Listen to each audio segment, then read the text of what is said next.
Dia 57, Êxodo, capítulo 9.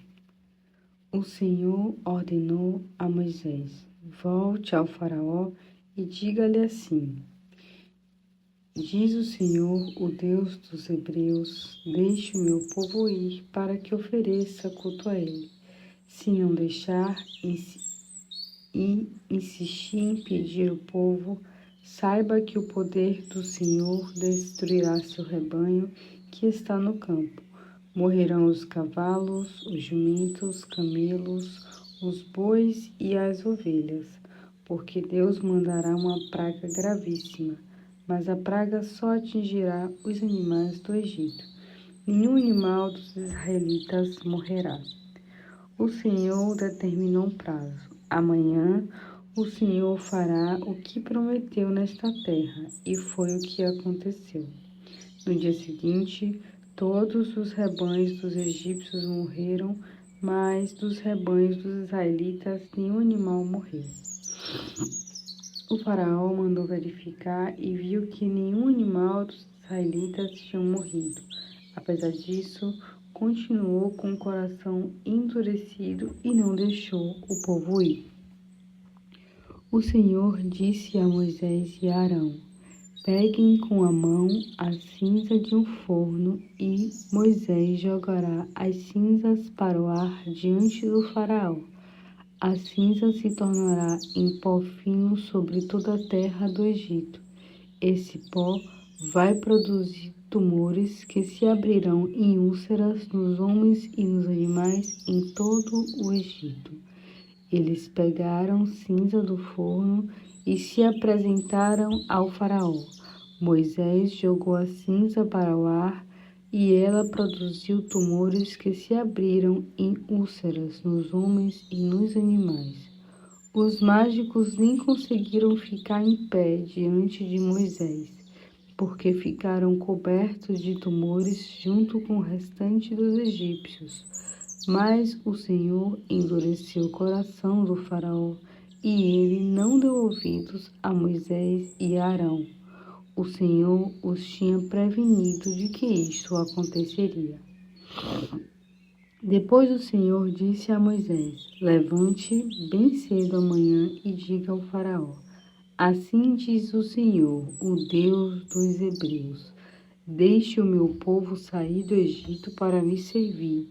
Desta vez enviarei todas as minhas pragas contra você, contra seus oficiais e contra o seu povo, para que você saiba que não há ninguém semelhante a mim em toda a terra. Pois eu já poderia ter destruído você e seu povo com uma peste mortal que teria eliminado você da terra. Mas conservarei a sua vida para mostrar-lhe o meu poder e para anunciar o meu nome em toda a terra. Vai continuar desafiando o meu poder? Vai continuar proibindo que o meu povo para deixá-lo ir? Amanhã, a esta hora, enviarei uma chuva de pedras sobre o Egito, e vai ser terrível. Nunca em toda a história, o Egito, desde que foi fundada, caiu uma chuva tão forte como a que vai cair amanhã. Agora, trate de mandar recolher o seu gado e tudo o que você tem no campo, porque os homens e os animais que estiverem no campo e não estiverem abrigados serão atingidos pelas chuvas de pedra e morrerão. Alguns oficiais do faraó temeram a palavra do Senhor e se apressaram em recolher seus servos e seus rebanhos em abrigos. Mas os que não se importaram com a palavra do Senhor deixaram no campo os servos e seus rebanhos. Então o Senhor disse a Moisés: levante a mão para o céu e cairá chuva de pedras em todo o Egito. Cairá sobre os homens, sobre os animais e sobre as plantações. Assim que Moisés estendeu a vara para o céu, o Senhor mandou trovões e chuvas de pedras e raios caíram sobre a terra do Egito. A chuva de pedras e os relâmpagos caíram sem parar. Nunca o Egito tinha sofrido uma grande tempestade como aquela, desde que se tornou uma nação. Foi grande a destruição em toda a terra do Egito. Os animais e os homens que estavam no campo morreram. A chuva de pedras destruíram também toda a vegetação e quebrou todas as árvores do campo. Somente na terra de Gósen, onde viviam os israelitas, não caíam a chuva de pedra. Então o faraó mandou chamar Moisés e Arão. Finalmente vejo que pequei, confessou. O Senhor é justo, eu e meu povo erramos. Orem ao Senhor, pedimos que faça parar esses trovões e essas chuvas de pedras. Faça isso e eu os deixarei ir. Vocês não precisam mais ficar aqui. Moisés respondeu: Logo depois que eu sair da cidade, vou levantar as mãos ao céu e ao Senhor, e os trovões e as chuvas de pedras cessarão. Isto será mais uma prova de que a terra pertence ao Senhor. Mas, quando a vossa majestade e os seus oficiais bem sei que não temem ao Senhor. O linho e a cevada foram destruídos pela tempestade, pois a cevada já estava na espiga e o linho estava em flor. Mas o trigo e o centeio não foram destruídos porque ainda não tinham brotado da terra. Quando Moisés deixou o faraó e saiu da cidade, ergueu as mãos para o Senhor, e imediatamente os trovões e as chuvas de pedras pararam por completo. Assim que parou a tempestade, o faraó voltou a pecar e endureceu o coração, e ele e os seus oficiais. O coração do faraó continuou endurecido, e ele não deixou o povo de Israel sair. O Senhor tinha dito a Moisés que isso aconteceria. Lucas capítulo 12. Enquanto isso, as multidões cresciam até o ponto de milhares de pessoas estarem se atropelando e pisando uma nas outras. Então Jesus voltou-se para seus discípulos e os advertiu: Mais do que qualquer outra coisa, tomem cuidado com o fermento dos fariseus, isto é, com a hipocrisia. Não há nada escondido que não venha a ser descoberto, ou que está oculto que não venha a ser conhecido. Tudo que foi dito no escuro será ouvido na claridade, e o que se sussurrou dentro de casa será anunciado dos telhados para que todos ouçam. Queridos amigos, não tenham medo dos que podem matar o corpo, mas depois não podem fazer mais nada. Porém, eu lhes direi a quem temer. Temam aquele que depois de matar o corpo tem poder de lançar a pessoa no inferno. Sim, eu respeito. Esse vocês devem temer. Sim, eu repito, esse vocês devem temer. Qual é o preço de 5 pardais? Não são 2 moedinhas? Mesmo assim, Deus não esquece nenhum só deles. Ele sabe até o número de cabelos da cabeça de vocês. Nunca tenham medo, pois vocês valem muito mais para ele do que muitos pardais. Eu lhes garanto, quem me confessar diante das pessoas, também o Filho do Homem o confessará diante dos anjos de Deus.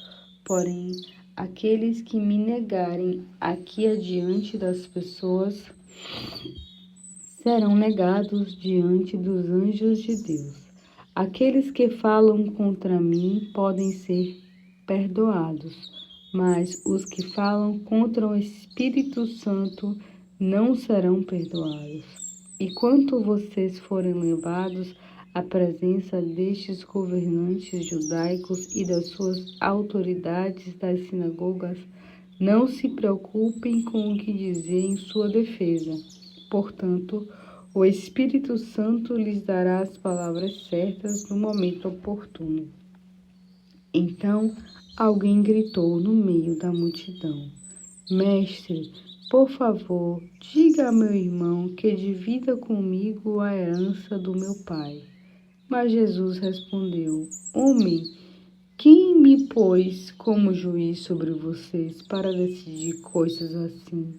Cuidado, não andem sempre querendo o que vocês não têm, porque o valor da vida de alguém não depende da quantidade de bens que possui.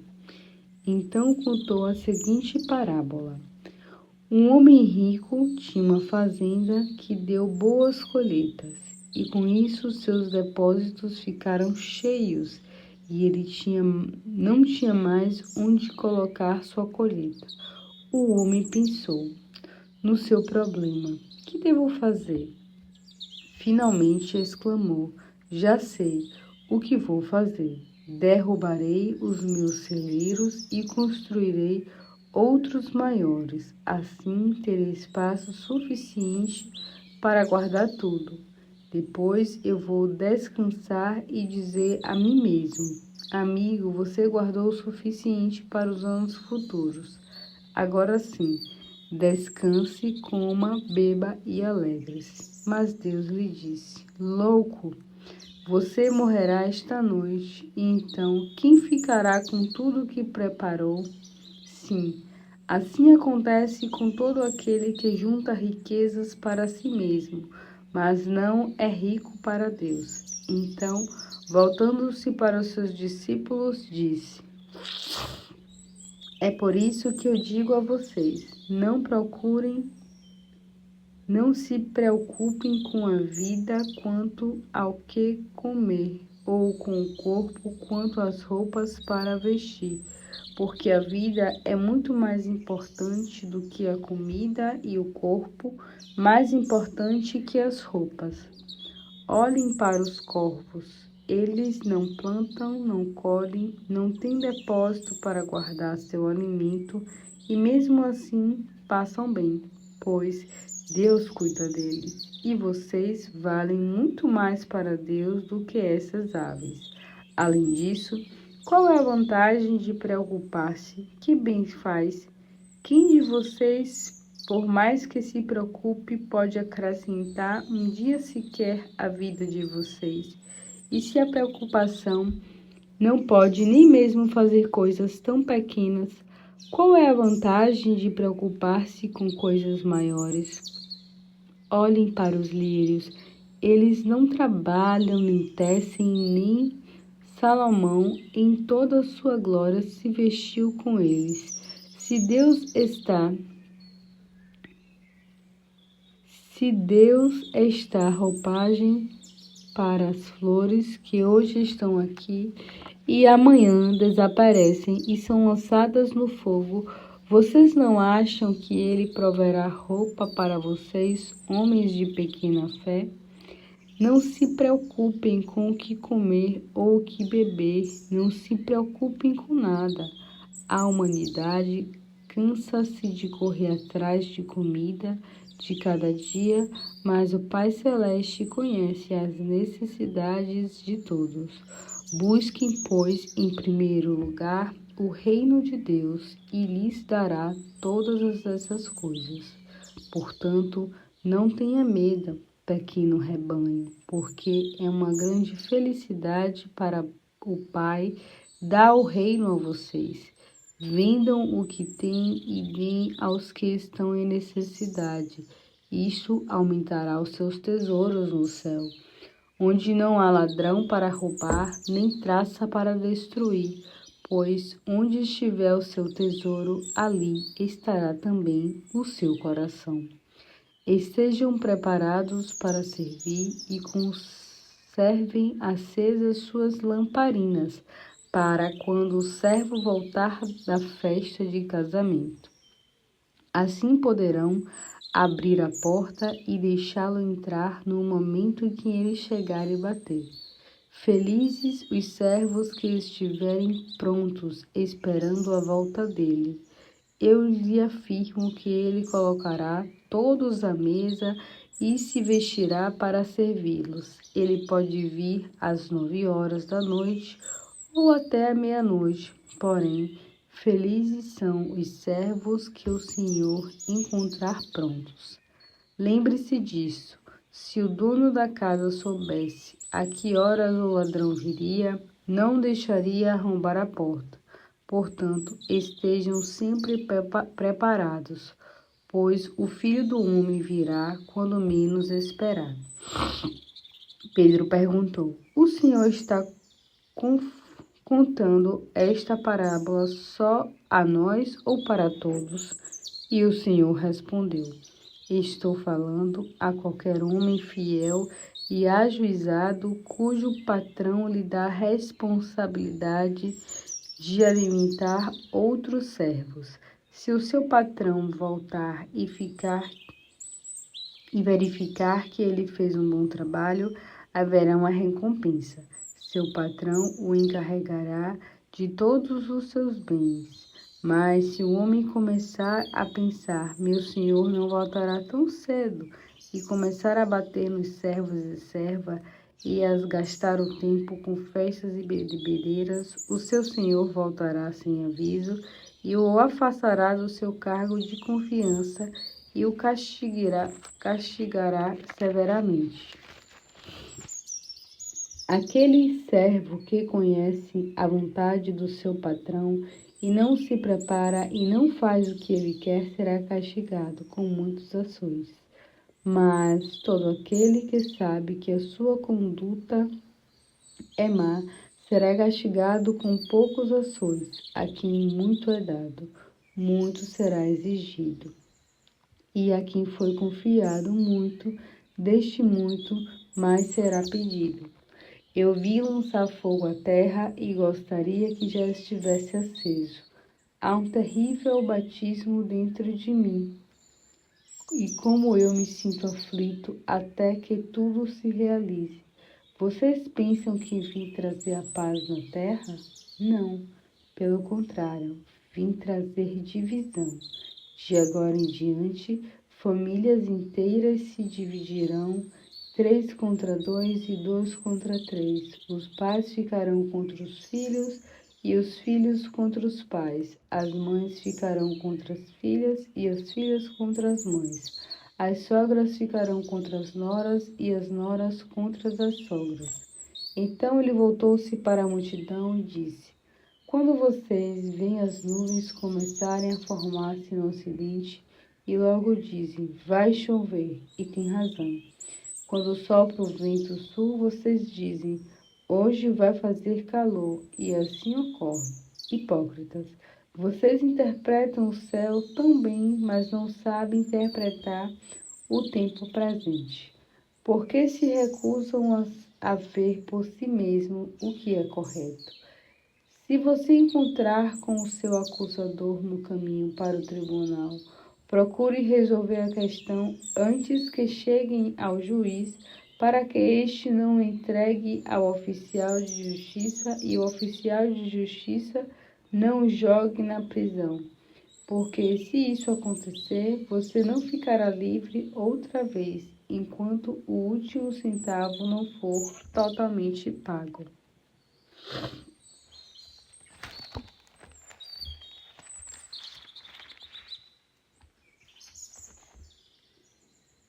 Jó, capítulo 27. E Jó continuou o seu discurso.